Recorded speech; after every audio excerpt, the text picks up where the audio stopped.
Alors la fête de tête, c'est le Nouvel An chinois, vietnamien, hein, et c'était un moment très très fort donc, pour la communauté asiatique donc, de Saint-Eugrade. C'est ce qui nous rattache à nos racines. La fête du Tête, c'est, on pourrait dire, pour les Européens, c'est Noël et Nouvel An et Pâques réunis en une seule journée. C'est basé sur le calendrier lunaire, semi-lunaire du moins. C'est toujours à peu près à la même période, donc entre le 20 janvier à peu près et le 20 février, souvent la nouvelle lune. Ceux qui ouvrent leurs portes, justement, le font pour chasser les mauvais esprits, les génies malveillants, grâce donc au dragon qui est là donc, pour les chasser, avec des bruits de tambours, des timbales et des pétards.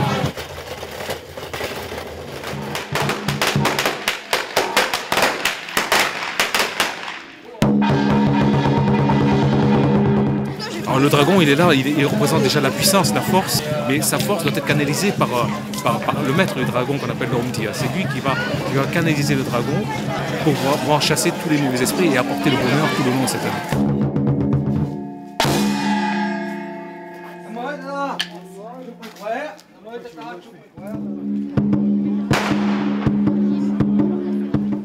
Mesdames et messieurs, c'est un grand plaisir que je vous vois si nombreux pour cette fête du Tết. Năm mới, chúc mừng, Pâques khỏe. Voilà, donc c'est quelques mots donc, en vietnamien pour vous dire donc la nouvelle année.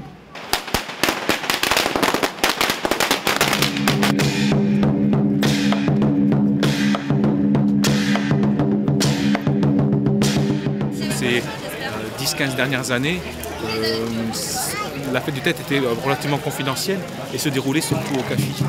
Maintenant, il y a un partage qui est beaucoup plus important avec la communauté du Vadès, la ville de Saint-Eugrade.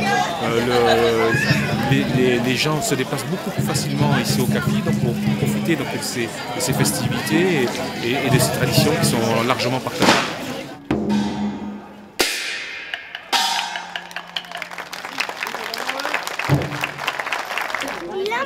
Des choses, faudrait que...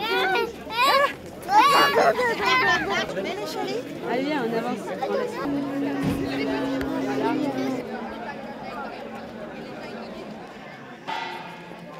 C'est un jour très important pour la communauté vietnamienne qui est ici depuis 1956.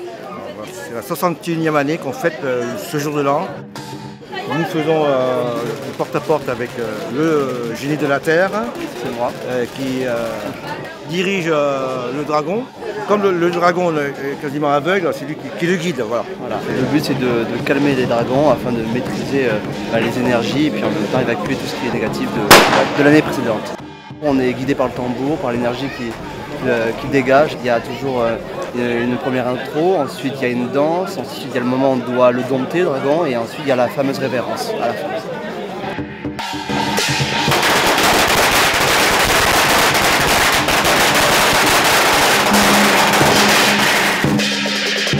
C'est le moment fort de l'année où énormément de traditions, de cultures, de croyances ressortent et pour certains, ceux qui sont plus croyants, plus pratiquants, c'est également un culte vers les ancêtres également.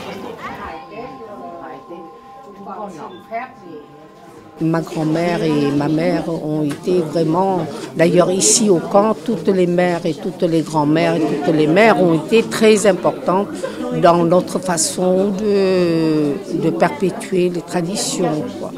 Donc nous, ce qu'il y a, c'est le côté religieux qui était important, donc c'est d'autant plus important parce qu'on pratique la religion, on essaie de la pratiquer correctement. Bon, le Tet, on le prépare une semaine à l'avance parce qu'il y a la cérémonie le 23 du dernier mois de l'année. Il y a Ontao qui monte au ciel pour le dieu du foyer, qui monte au ciel pour rendre compte de l'état de la famille. Et on fait aussi la cérémonie pour les ancêtres, parce que c'est le jour où tous nos ancêtres peuvent sortir pour bénéficier, pour venir chez nous à la maison. Donc on fait le repas traditionnel pour les accueillir. Et à minuit, Zautur, c'est-à-dire c'est la fête où on accueille les étoiles qui gèrent notre destinée. Donc on met une table à la maison, là où le soleil se lève, on met la table, on met l'encens et on met un poulet bouilli avec momsoy, avec un plateau de riz blanc et des fleurs et des fruits pour accueillir les étoiles, la bonne étoile pour protéger la maison. Et le jour du Tet, c'est un jour où tout le monde peut se rencontrer avec la joie d'abord. Il ne faut pas être en colère ce jour-là, il ne faut pas avoir les mots plus hauts, il faut rester très très heureux, voilà, pour avoir ce bonheur dans toute l'année. Enfin, cette danse du dragon, je ne sais pas depuis quand ça date, mais c'est surtout chinois, je pense. Hein.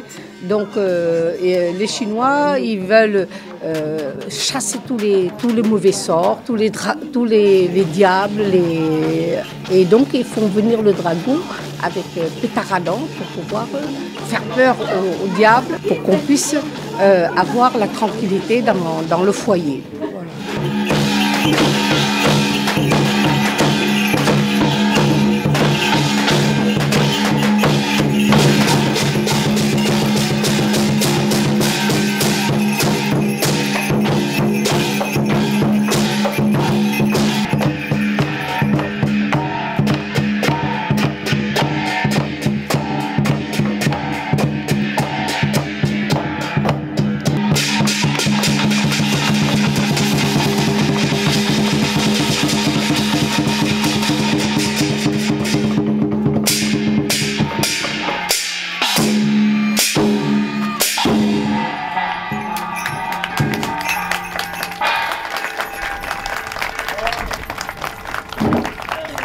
De génération en génération, le cérémonial se respecte.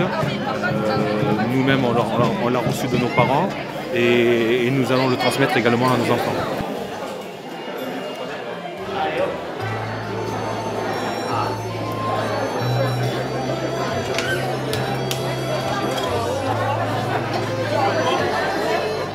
C'est ça également qui fera que notre culture ici en Terre de Gascogne va se perpétuer de génération en génération et que cette culture soit encore plus ancrée et se développe même, au moins la préserver.